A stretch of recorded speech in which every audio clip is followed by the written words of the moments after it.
Hello दोस्तों, मैं सौरभ आपका स्वागत करता हूं मेरे चैनल कोडिंग वर्ल्ड में, जहां हम बड़े ही आसान तरीके से सी प्रोग्रामिंग लैंग्वेज के बारे में सीखेंगे। सो प्लीज़ चैनल को सब्सक्राइब कीजिए, वीडियोस को लाइक कीजिए और शेयर भी कीजिए। तो चलिए देखते हैं।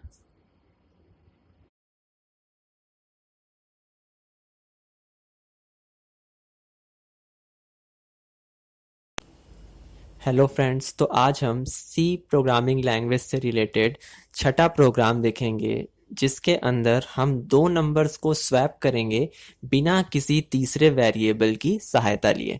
तो जैसा कि आप सामने देख सकते हैं कि हमने अपना क्वेश्चन लिख लिया है यहाँ पर, swap two numbers without using third variable. तो पहले हम इसे यहाँ रफली समझ लेते हैं कि कैसे हम उसे एक्सेस करेंगे, उसके बाद हम प्रोग्राम में उसे इम्प्लीमेंट करेंगे। तो चलिए देखते हैं। तो सबसे पहले हमने अपने दो वेरिएबल्स को डिक्लेयर कर लिया है। ए है हमारा पहला वेरिएबल और बी है हमारा दूसरा वेरिएबल। तो ए में हमारा 10 है और बी में हमारा 20 है। तो अब हमें इसे बिना किसी तीसरे की सहायता लिए दोनों नंबर्स की पोजीशन को स्वैप कर देना है। तो अब वो स्वैप कैसे करेंगे हम आइए देखते हैं। हमारे पास एक मेथड है, ये हमने लिख के रखा है पहले से। अब बस इसी को हम फॉलो करने वाले हैं। तो हम आपको यहाँ पर लाइव एग्जांपल दिखा रहे हैं किस तरीके से आप उसे एक्सेस करेंगे। तो सबसे पहले a equal to a plus b. तो हम क्या करेंगे सबसे पहले कि यहाँ पर a नाम के वेरिएबल में a और b की वैल्यू को जोड़कर रख देंगे। तो a में हमारा कितना है 10 है और b में कितना है 20 है।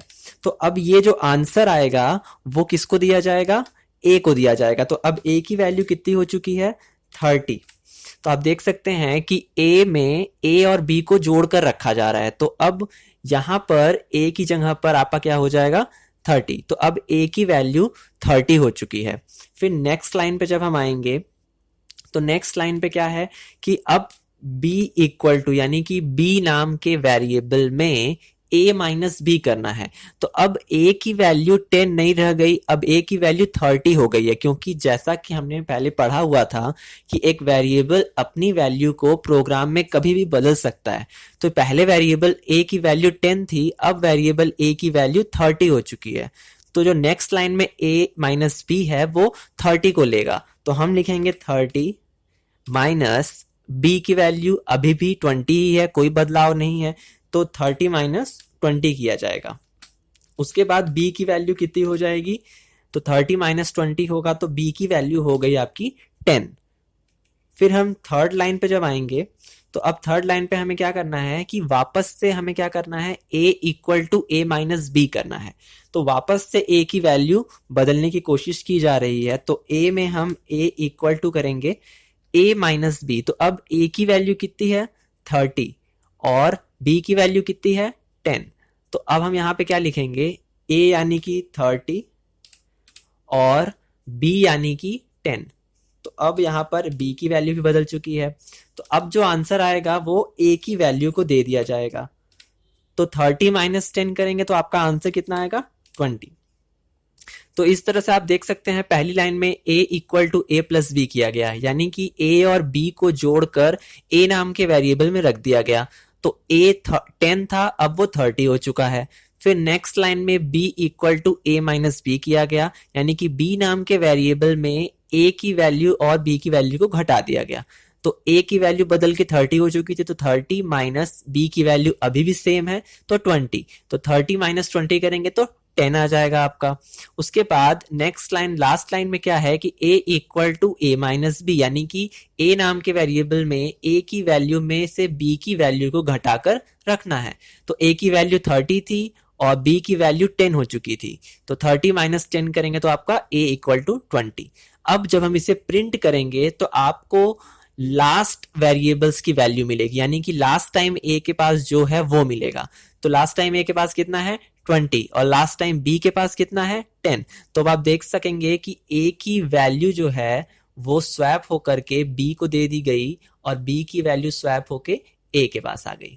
तो इस तरीके से अब आपका ये बिना किसी तीसरे वेरिएबल की सहायता लिए स्वैपिंग पूरी हो चुकी है। तो पहले a के पास 10 था, अब a के पास 20 और पहले b के पास 20 था और b के पास 10। तो इस तरीके से हम अपने प्रोग्राम्स को क्रिएट करेंगे। तो अब हम चलते हैं अपने प्रोग्राम पे, वहां पर देखते हैं कि कैसे हम इसे एक्सेस करेंगे अपने प्रोग्राम में।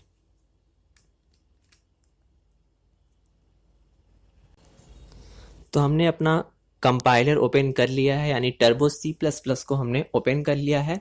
तो अब हम अपने प्रोग्राम को शुरू करते हैं। तो सबसे पहले, जैसा कि हमें हर प्रोग्राम में अपने हेडर फाइल को डिक्लेयर करना होता है, हैज़ इंक्लूड stdio.h को, तो हम उसे डिक्लेयर कर लेते हैं। उसके बाद अब हम अपने void मेन फंक्शन को डिक्लेयर करते हैं। उसके बाद कर्ली ब्रेसेस ओपन। अब हम अपने प्रोग्राम को शुरू करते हैं। तो सबसे पहले दो वेरिएबल्स को डिक्लेयर करना है, तो हम a और b नाम का दो वेरिएबल ले लेते हैं। उसके बाद हम यूजर को एक मैसेज शो कराएंगे, जिसमें हम यूजर से कहेंगे कि आपको दो नंबर इंटर करने हैं, लेकिन इस बार हम दो नंबर एक ही स्कैनफ में इंटर करा लेंगे, ताकि हमें बार बार प्रिंटफ या स्कैनफ न लिखना पड़े। तो हम लिखेंगे इंटर द टू नंबर्स। तो यूजर को दो नंबर देने होंगे जो कि स्वैप किए जाएंगे। अब हम उसे स्कैनफ कर लेते हैं, लेकिन एक ही स्कैनफ में दोनों वैल्यूज को हम स्टोर करेंगे। तो दो वैल्यू जब यूजर देगा तो हमें दो बार %d को लगाना होगा, क्योंकि INT टाइप की वैल्यू आ रही है।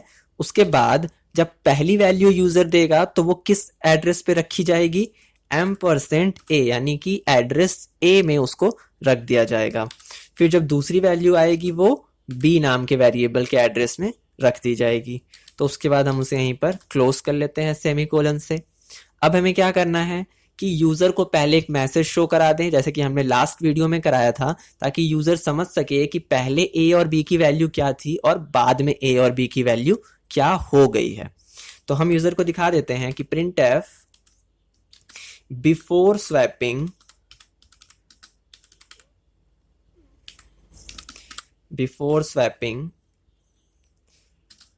a equal to 10 %d equal to a, यानी कि a की वैल्यू ये है। उसके बाद %d इक्वल टू b, चाहे आप उसे इधर भी लिख सकते हैं या इधर भी लिख सकते हैं। फिर डबल कोट से इसे क्लोज कर लेते हैं, फिर कॉमा लगाते हैं। अब जो पहली वैल्यू आएगी वो a की होगी और जो दूसरी वैल्यू आएगी वो b की होगी। तो हम उसे सीक्वेंस में लिख लेते हैं। अब उसके बाद हम अपने फंक्शन को यहीं पर लगाएंगे। जो 3 लाइन हमने देखी थी उसे हम यहाँ पर लिखना शुरू करते हैं। तो a equal to a plus b, उसके बाद b equal to a minus b, और फिर लास्ट में हमें क्या करना है, a equal to a minus b। तो ये जो 3 लाइन है हमने अभी देखा कि किस तरीके से ये हमारे दो नंबर्स को स्वैप करने में हमारी सहायता करेंगी, बिना किसी तीसरे की सहायता लिए। अब ये हो गया हमारा स्वैप। तो अब इसे हम यूजर को प्रिंट करके दिखा देते हैं कि आफ्टर स्वैपिंग उसकी वैल्यू क्या होगी। तो हम लिख देते हैं after swapping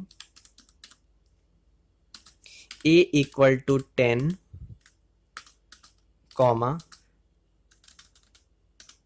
a equal to %d, comma b equal to %d, और उसके बाद हम इसे डबल कोट्स, फिर कॉमा, फिर a और b की वैल्यू, और फिर हम कोष्टक बंद, फिर सेमीकोलन, और फिर लास्ट में कर्ली ब्रेसेस लगा लेते हैं। तो ये हमारा प्रोग्राम जो है वो बनकर तैयार हो चुका है। अब हमें इसे केवल रन कर कर ये देखना है कि आंसर सही आता है या नहीं।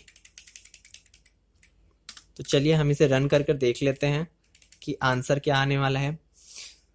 तो रन करने के लिए आप Alt F5 भी कर सकते हैं, या अब आप Ctrl F9 भी कर सकते हैं। तो हम Ctrl F9 करते हैं पहले।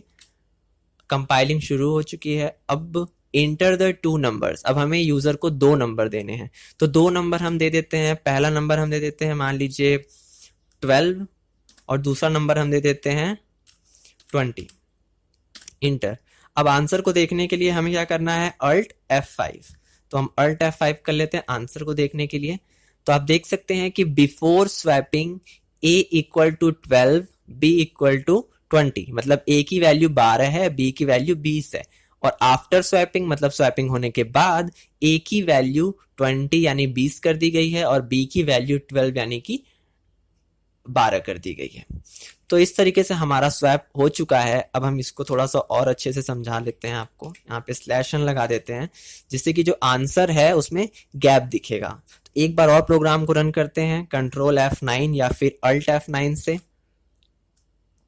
फिर से इंटर द टू नंबर्स, तो इंटर द टू नंबर्स हम दे देते हैं 10 पहला नंबर, दूसरा नंबर दे देते हैं 15 और फिर अल्ट F5 से आंसर को शो करते हैं।